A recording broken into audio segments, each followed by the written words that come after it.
ကလေးတယောက်ဟိုအားရှိဖို့နော်ကလေးတယောက်ထွားဖို့အတွက်ဘာအားစေးတိုက်ရမလဲပေါ့နော်ဆရာတို့ဒီမိကုန်းအရန်မေးကြပါတယ်ဆရာတို့ဒီအားစေးကိုနာမည်ကိုမညွှန်ပါဘူးနော်အဲ့တော့ဆရာတို့နာမည်ကိုတက်ပြီးတော့ကြော်ညာပေးတယ်လို့ဖြစ်မဲ့ကိစ္စမျိုးကိုဆရာတို့တွေမလုပ်ပါဘူးเนาะအဲ့တော့အားစေးတိုက်လို့ရလားရတယ်ဒါပေမဲ့ကလေးတယောက်ထွားဖို့ဆိုတာကကယ်လိုရီလိုတယ်စားတဲ့အစားအသောက်ထဲမှာထွားစီမဲ့ဝစီမဲ့ကယ်လိုရီအစုံပါတဲ့ဓာတ်အစုံပါဖို့ဒါအရေးကြီးတယ်အဲ့တော့အားစေးထဲမှာကဆရာတို့ကယ်လိုရီမပါဘူး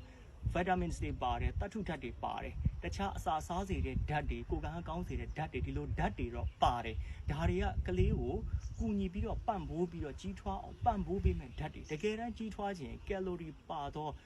အာဟာရရှိတော့သဘာဝကျတော့အစားအသောက်ကလေးတွေပိုကျွေးဖို့လိုအပ်တယ်เนาะအဲ့တော့ဆရာတို့ကလေးအသက်တစ်နှစ်ကျော်လာရင်ဆရာလူနာတွေဆိုအများတန်းပြောတယ်ကြက်ဥအာလူနွားတို့ပဲအဲ့ဒါလေးတွေကကယ်လိုရီများတယ်ဒါလေးတွေနဲ့လုပ်တဲ့เนาะအစားအသောက်လေးတွေကိုတင့်တော်အောင်เนาะကလေးလည်းစားခြင်းစိတ်ရှိအောင်လုပ်ပြီးတော့ကျွေးပါ